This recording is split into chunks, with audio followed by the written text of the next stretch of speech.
Have you ever looked at your life and felt like something precious slipped through your fingers? Like time, dreams, or relationships you once held close were suddenly gone? Have you ever wondered, can God really bring beauty out of these ashes?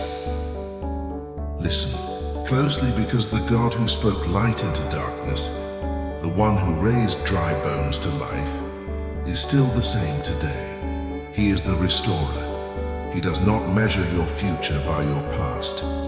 He measures it by His mercy, His power, and His divine purpose for your life. Maybe you've lost years to pain, regret, or silence. Maybe the locusts of disappointment have devoured your joy, one season after another. But friend, hear this. The story is not over. God never leaves His children in ruins. He restores, and when He restores, He multiplies. The Bible says in Joel 2:25, "I will restore to you the years that the locust has eaten." Not just the things, but the years. That means even the time you think is wasted is not wasted in the hands of God. He can do more in one divine moment than you could in a lifetime on your own. God can turn ashes into beauty. He can turn mourning into dancing. He can breathe life into what you thought was finished. Maybe all you see are ashes, but He sees a garden waiting to bloom. Maybe you see failure, but He sees a future. When God restores, He doesn't simply replace what was lost. He gives back more, better, deeper, stronger. Because restoration with God always carries redemption.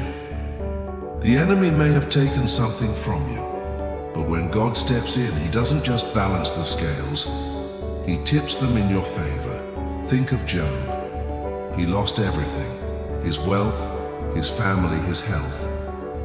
But when the Lord restored him, the scripture says He gave Job twice as much as he had before. That's not just restoration, that's divine compensation. That's what happens when heaven intervenes. And maybe right now you're standing in the middle of what looks like broken pieces. The dream shattered, the heart wounded, the years gone. You might say, "God, it's too late." But the restorer of souls says, "No, it's not. I'm not finished yet." Because God doesn't restore according to your calendar. He restores according to His covenant. His timing may seem delayed, but it's never denied. Sometimes He waits, not because He's forgotten, but because He's preparing something greater than what was lost. He doesn't just want to give you back what you had. He wants to make you new, stronger, wiser, more compassionate, more faith-filled. Yes, God is the restorer, but He is also the refiner. While you were crying in the dark, He was shaping your heart. While you were walking through pain, He was teaching you endurance. While you were losing, He was planting something unseen that will one day bloom before the world. You see, the tears you cried, they were not in vain. The sleepless nights, the broken prayers, the silent battles, none of it was wasted.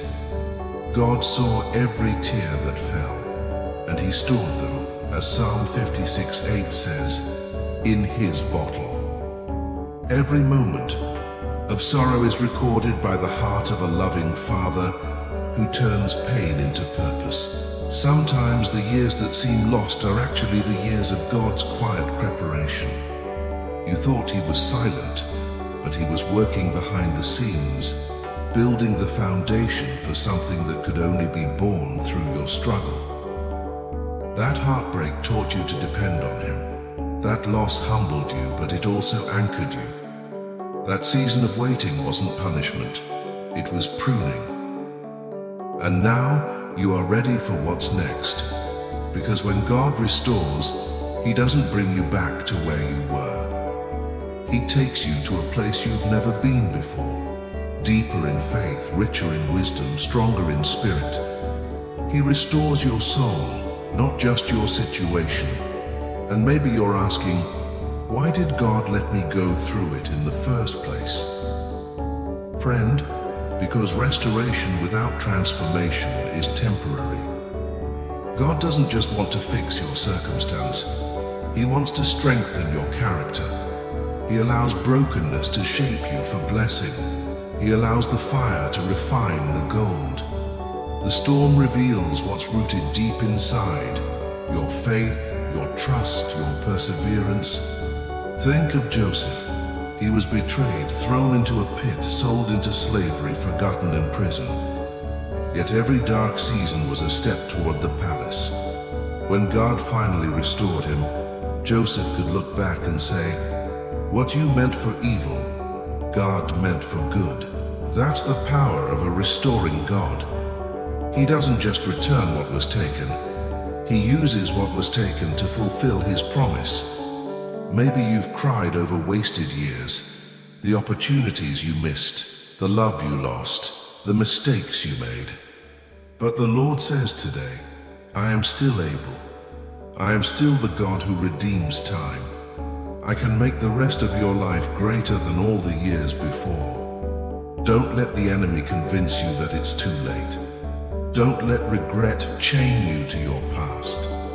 The same God who resurrected Lazarus after 4 days in the tomb can resurrect your dreams after years of silence. All he asks is your trust. All he asks is that you believe he can. When you bring your ashes to him, he brings out beauty. When you bring your broken pieces, he forms a masterpiece. When you surrender what's lost, he multiplies what remains. And hear this, when God restores, he restores publicly. The very people who saw your pain will witness your praise. The same ground where you wept will one day be the ground where you worship. That's why you can't give up. The years you thought were wasted are about to become the testimony that blesses others. The tears you cried will become rivers of encouragement to those still in the desert. The pain you endured will become proof of his power. So lift your eyes, child of God. You are not forgotten, you are not forsaken, you are being restored. The world may measure your worth by your past, but God measures it by your purpose. The world may label you by what you've lost, but heaven calls you by what you're becoming. Every scar you carry is a story of grace. Every wound is a doorway for his light to shine through. You might have lost something valuable, but you haven't lost God. And as long as you still have him, you still have hope. Remember, he can call dry bones to live again. He can speak to empty places and fill them with abundance. He can take the ruins of your life and rebuild them stronger than before. The same God who restored Job, who rebuilt Jerusalem, who raised Christ from the grave, that's the God who walks beside you now. He is saying to you today, be still. I am doing something new. You may not see it yet, but the roots are growing beneath the soil. The fruit will come in season. The years you thought were gone are being rewritten by grace. So keep believing. Keep standing, keep hoping, because the restorer is not finished yet. When you come through this, you won't just have what you lost, you'll have more faith, more peace, more strength, more understanding of who God is. You'll look back and realize that what felt like breaking was actually becoming. What looked like loss was preparation for abundance. What seemed like an ending was actually the setup for a brand new beginning. That's the power of a restoring God. He takes what the enemy meant for harm and turns it into holy purpose. He turns tears into testimony, wounds into wisdom, pain into praise. So lift your heart in faith today. The ashes of yesterday are not the end of your story. They are the soil where beauty will bloom again. God is the restorer. And when he restores, he doesn't just give you back what was lost. He gives you back yourself and renewed, refined, and ready to shine for his glory. Because in his kingdom, nothing is wasted. Not one tear, not one moment, not one year. Every loss will be redeemed. Every sorrow will be healed. Every broken dream will find its resurrection. And when you stand in that place of restoration, you'll understand why it had to be this way, so that His power, not your plan, could get the glory. Friend, take heart. You serve a God who still restores. What God restores, He renews completely. You see, His restoration is never partial. It's total, transforming, and purposeful. When the Lord restores you, He doesn't just heal your wounds. He commissions your life. He turns you from a survivor into a messenger of hope. What once broke you now becomes the very story that will heal others. Because when God restores, He doesn't simply repair, He repurposes. He takes the pain that once silenced you and uses it as a voice that reaches hearts still trapped in despair. He takes the tears you cried in secret and transforms them into rivers that refresh weary souls. The same scars that once made you feel weak will one day shine as proof that His grace is stronger than your suffering. God's restoration touches everything. Your time, your purpose, your family, your reputation, your joy, your faith. Nothing is left untouched. Nothing is beyond redemption. You may have thought certain years were gone forever. Certain relationships were beyond repair. Certain dreams were too far lost. But the Restorer is still at work. He is the God who redeems wasted time. The God who reawakens buried dreams. The God who resurrects what you thought was dead. And when He restores, He doesn't need permission from anyone. No person, no system, no power in heaven or on earth can stop what He has ordained for your life. Sometimes we forget that restoration is not just about receiving something back. It's about stepping into divine purpose. You were never meant to return to who you were before the pain. You were meant to rise into who you were created to become through it. And this, my friend, is where many believers stumble. Because right before the restoration comes, there is often a fierce spiritual battle. Before the dawn breaks, the night grows darkest. Before your miracle arrives, the enemy fights hardest because he knows what's coming. He knows that if you make it through this storm, you will emerge not only healed, but dangerous to his kingdom. When you stand on the edge of breakthrough, hell trembles. The enemy senses the shift before you do. That's why you feel the pressure rising. That's why fear whispers louder. That's why doubt begins to knock at your door. It's not because you're losing. It's because you're about to win. So if lately the battle feels unbearable, take heart. You're not falling apart. You're breaking through. The fiercest storms always rage right before the calm. The heaviest attacks come right before the blessing. The pain that feels unbearable is often the final contraction before your miracle is born. Don't misinterpret the warfare. It's confirmation, not condemnation. The resistance you feel is a sign that restoration is near. The shaking is not meant to destroy you. It's meant to deliver you. The enemy wants to drown you in fear and confusion, to convince you that God has forgotten, that the promises won't come to pass. But remember, before Jesus rose, there was a cross. Before the resurrection, there was a tomb. And before the crown, there was a battle. Every great restoration is preceded by great warfare. But the presence of warfare means there's something worth fighting for. So lift your head. You are not defeated. You are being refined in the fire of faith. And soon what was meant to destroy you will become your platform of victory. Because restoration is not just a gift, it is divine justice. Our God is not only merciful, He is righteous. He doesn't just comfort you in your loss, He demands repayment from the enemy. He reclaims what was stolen and restores it with interest. Isaiah 61:7 declares, "Instead of your shame, you shall receive a double portion." That's not poetic language. That's a divine decree. Heaven's justice system is not silent when its children are wronged. When the enemy tries to steal, God not only retrieves what's taken, He multiplies it. The years you cried, the opportunities you missed, the moments of deep pain, He gathers them all and turns them into a double harvest. Maybe you felt shame for too long. Shame for your past mistakes, for lost time, for the wounds you couldn't hide. But the Lord says, instead of your shame, you will receive double honor. He is not only restoring what was lost, He's rewriting your story with glory. You see, divine restoration always carries divine justice. The tables turn. The one who was mocked is now strengthened.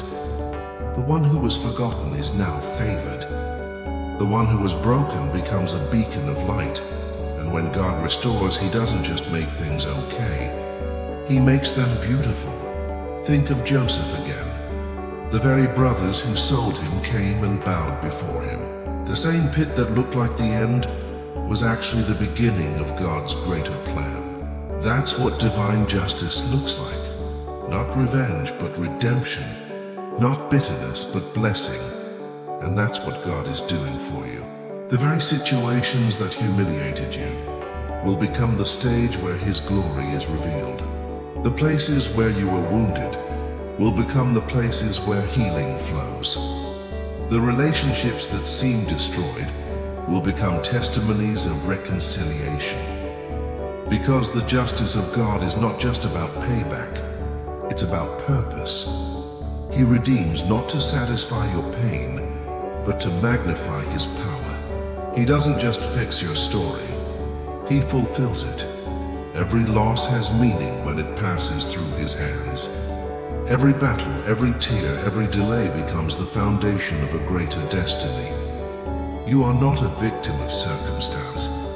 You are a vessel of divine purpose, and soon you'll understand that the pain was not punishment, it was preparation. The warfare was not random, it was a setup. God was strengthening your spirit for the double portion that's about to come. He had to teach you to trust Him when nothing made sense, so that when the blessing arrives, your faith will not be in the blessing, but in the blesser Himself. Yes, the restoration will come, but not as you expect. It won't just fix what's broken. It will redefine who you are. You'll no longer see yourself as someone who merely survived, but as someone appointed, someone anointed, to carry hope to others still walking through their valley. That's what true restoration does. It transforms you from the inside out. You become a living testimony of His goodness, a walking example that God still raises the fallen, still heals the broken, still redeems the years the locusts have eaten, and one day you'll look back on the season that once made you weep and realize it became the foundation of your calling. What once hurt you will now help others. What once made you question God will now make you proclaim His faithfulness. That is divine restoration, healing that becomes mission, grace that becomes purpose. You may feel like you're still in the middle of the battle, still waiting for the promise to unfold. But take heart, the Lord is fighting for you. You may not see it yet, but heaven is already moving. Angels are already at work. The victory is already written. And when the appointed time comes, everything that was lost will return with interest. Every injustice will be overturned. Every delay will make sense. The shame that once covered you will be replaced by double honor. The fear that once gripped you will give birth to fearless faith. The silence that once haunted you will be filled with songs of joy. Because the one who restores is faithful. He never leaves a story unfinished. And when the curtain of restoration finally rises, you will stand not as a broken soul begging for mercy, but as a redeemed child crowned with purpose. You will see with your own eyes that everything the enemy meant for evil, God has used for your good. So don't give up in the battle before the breakthrough. Don't lose faith in the waiting. You are not being buried. You are being planted. The soil of suffering is where the seed of restoration takes root. And soon you will see it spring forth, not just as a return, but as a renewal. Because when God restores, He renews everything. Your heart, your purpose, your peace, your future. And through you, He will renew others too. Restoration renews everything, but it always begins in one sacred place: surrender. You see, God's restoration doesn't start with striving. It starts with surrendering. It doesn't begin with performance. It begins with trust. It's not about trying harder, doing more, or proving yourself worthy. It's about opening your heart and saying, Lord, I can't fix this, but you can. True restoration begins when you stop fighting to control everything and finally let go. When you lay down your burdens, your pride, your guilt, and your fear at the feet of the one who holds all things together. Because surrender is not weakness, it's worship. It's the posture that invites heaven to move. Maybe you've been trying to rebuild your life in your own strength, brick by brick, day by day, only to find the walls keep crumbling. But God is saying, let me build it this time. Let me be the foundation, the architect, and the finisher of what you've been trying to restore. The Bible says, unless the Lord builds the house, those who build it labor in vain. Psalm 127:1. That means no matter how hard you work, if it's not grounded in Him, it cannot stand. Surrender is the key that unlocks restoration. It's the moment when your hands fall empty, but your heart opens wide. It's the place where your strength ends and His power begins.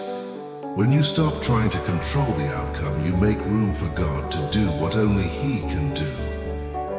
When you stop trying to fix yourself, you allow Him to heal you completely.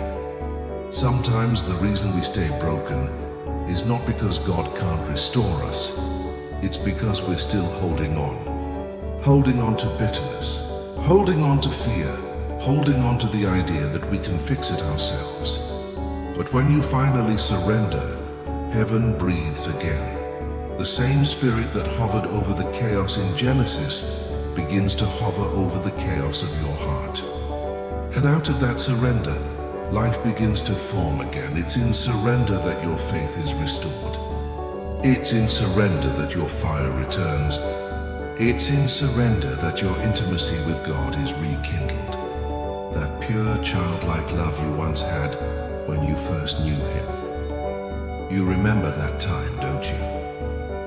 When you first encountered His presence, when prayer wasn't a duty but a delight, when worship felt like breathing, when your heart was full of wonder. That's what He wants to restore. Not just what you lost in the world, but what you lost in your walk with Him. The joy of your salvation, the fire of your faith, the simplicity of your trust. Because restoration is not just about things, it's about relationship. God's greatest gift of restoration is not success, not status, not comfort. It's Himself. He wants you to come back to your first love. Back to the place where you say, Jesus, you are enough. When your heart returns to Him, everything else begins to fall into place.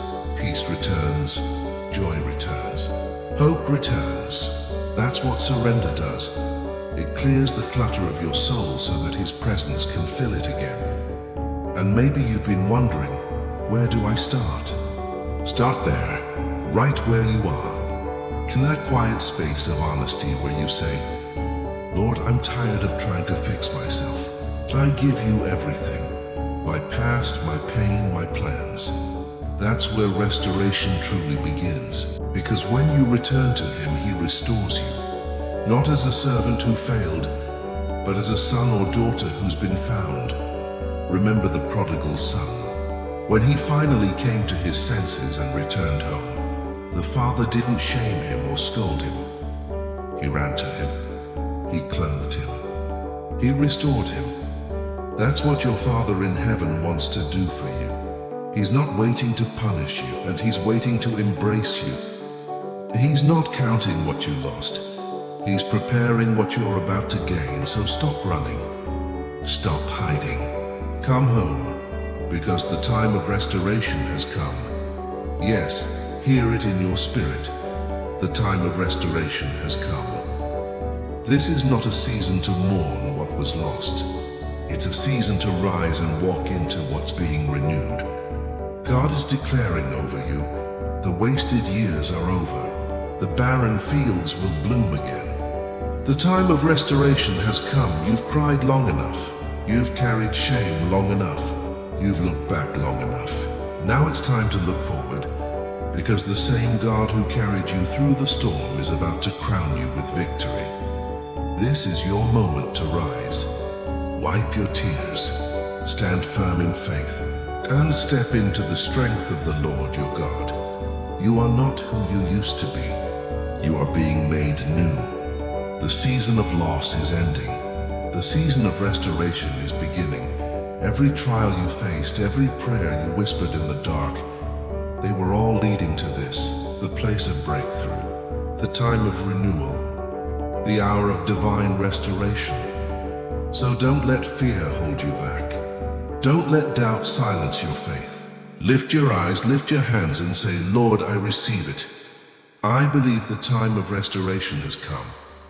You are not just being healed, you are being commissioned. You are being anointed to carry hope into a hopeless world. You are being empowered to speak life where others see death. You are being called to be a living testimony that God still restores, still redeems, still resurrects what seems impossible. The restoration is not just for you. It's for those who will see your story and find their way back to God through it. Your scars will speak louder than your words. Your survival will inspire faith in others. Your life will be living proof that nothing, absolutely nothing, is beyond redemption. So rise, child of God. Stand up from the ashes. Shake off the weight of yesterday. The time for sorrow is past. The time of restoration has arrived. You've been through the fire, but you're coming out refined. You've walked through the valley, but you're about to stand on the mountain. You've faced the storm, but now the Son of Righteousness is rising with healing in his wings. This is your moment. This is your calling. This is your restoration. And as you step forward, remember this. You are not walking alone. The same God who promised to restore will walk beside you. The same Spirit who comforted you in the night will empower you in the day. Go in his strength.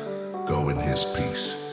Go with confidence that your Redeemer lives, and that he is faithful to finish what he started. The wasted years are gone. The broken chapters are being rewritten. The story of redemption is unfolding before your eyes. So lift your head high, lift your heart in faith, and walk boldly into the destiny that has been restored for you. The time of restoration has come. You are not just healed, you are chosen. You are not just restored, you are renewed. You are not just found, you are sent. Go forth as living evidence that our God still restores.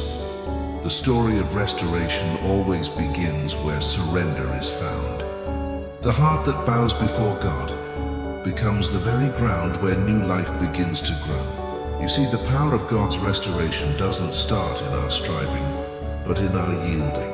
It doesn't begin when we try harder, but when we trust deeper.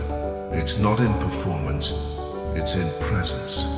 It's not in noise, it's in stillness before him. When you come back to that first love, that simple, pure devotion to God, something shifts in the unseen realm.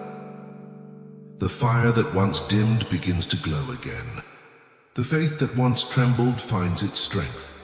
The voice that once whispered, I'm not enough begins to declare, God is more than enough. Restoration begins when the soul whispers, Lord, I'm yours again. It begins when pride breaks, when tears fall and when hearts open. For in that sacred moment of surrender, heaven moves. God begins to rebuild what you thought was beyond repair. He begins to breathe life into what seemed finished, forgotten and gone. Sometimes you think restoration comes by doing more, by fixing yourself, by proving your worth, by showing strength. But the truth of the kingdom is this: the greatest strength is in surrender. The deepest healing comes when you stop trying to control the outcome and simply fall into the arms of the one who never lets you go. God doesn't restore by demand. He restores by relationship. When you return to his love, he begins to return everything that was lost. Not just the visible things, but the invisible ones too. Your peace, your joy, your confidence, your purpose. He rekindles the sacred fire that once burned in your heart, the fire of first love, the fire of faith that once dared to believe that nothing is impossible for God. And as that fire grows, something holy happens. You begin to walk again with God, not as a performer, but as a child. You begin to pray, not out of fear, but out of love. You begin to trust, not because the path is clear, but because the shepherd is near. It's in that quiet returning, that gentle yielding, that the sound of restoration begins to echo through your life. When you bow, heaven builds. When you surrender, grace begins to move. When you let go of what you cannot control, God begins to release what he has already ordained for you. This is the mystery of divine restoration. It begins in surrender, and it ends in glory. Now hear this: the time of restoration has come. The years that felt wasted were never wasted to God. The nights of tears, the seasons of silence, the days of waiting. He was working through them all. What the enemy tried to destroy, God is about to redeem. What you lost in weakness, he will restore in strength. God says to you today, arise, wipe your tears, take courage, and walk forward in my strength. This is not the end of your story. It's the beginning of something sacred. The wasted years are not wasted anymore. The broken pieces are not broken anymore. For God is putting them together again, piece by piece, day by day, moment by moment, until your life shines brighter than before. You are not just being healed, you are being anointed. You are not just being restored, you are being appointed. The very pain that once crushed you will become the platform where God's power is revealed. When he restores, he sends. When he heals, he empowers. And when he lifts you up, it's never just for your sake, or it's for the sake of others who will one day look at your life and say, if God could do it for them, he can do it for me. You are becoming the living evidence of divine restoration. The testimony of your life will declare that God still makes beauty from ashes. Listen closely. The Spirit of the Lord is saying, the time of restoration has come. You've waited, you've wept, you've wrestled, but now heaven is moving on your behalf. The winds of change are shifting. The season of loss is over, and the season of divine recovery has begun. Don't look back with regret. Look forward with faith. What's ahead of you is not a repeat of your pain, but a revelation of God's promise. The same God who parted the Red Sea, who called Lazarus out of the tomb, who turned Joseph's prison into a palace, that same God is now turning your mourning into dancing, your emptiness into abundance, your sorrow into joy. When God restores, he restores completely. Not halfway, not partially. He restores abundantly, exceedingly, and beyond what you can imagine. He restores with purpose. Every trial was a training. Every delay was divine timing. Every loss was preparing you for greater gain. Now is the time to rise. Stand tall in the strength of the Lord. Lift your eyes and see the horizon of hope stretching before you. The past does not define you. The promise does. The shame does not hold you. His grace does. You are walking into the season of fulfillment, where the promises of God are no longer distant dreams but living realities. You are walking into a time when your faith will no longer just endure, but overflow. You are stepping into the moment that heaven has prepared, the moment where the wasted years bloom again, and your heart sings the song of restoration. This is not about going back to what was. It's about stepping forward into what can be. Because when God restores, He doesn't take you back. He takes you beyond. Beyond your failures, beyond your fears, beyond what you thought was possible. The time of restoration has come. Not tomorrow, not Sunday, but now. Stand up. Wipe your tears. Strengthen your heart. The same power that raised Jesus from the dead lives in you. The same voice that calmed the storm is speaking peace into your soul right now. You are not forgotten. You are not finished. You are chosen for this moment, to rise, to rebuild, and to reveal the goodness of God in a world that desperately needs to see it. So walk forward. Let the light of His love lead you. Let the past fall behind you. Let hope rise again. The wasted years are over. The time of restoration has come. You are not forgotten. You are not finished. You are chosen for this moment, to rise, to rebuild, and to reveal the goodness of God in a world that desperately needs to see it. So walk forward. Let the light of His love lead you. Let the past fall behind you. Let hope rise again. The wasted years are over. The time of restoration has come. And when you stand in the fullness of what God is doing, when you look back on the path that once seemed dark and broken, you will see it clearly. Every tear, every battle, every waiting season was leading you here. You'll whisper in awe, God, you never left me. You were restoring me all along. That is the miracle of divine restoration. Not just that God gives back what was lost, but that He transforms you in the process. You come out not bitter, but better. Not empty, but overflowing. Not broken, but beautifully whole. So rise, child of God. The time of restoration has come. Step forward with courage, walk with confidence, and carry this truth in your heart. You are living proof that the God who restores is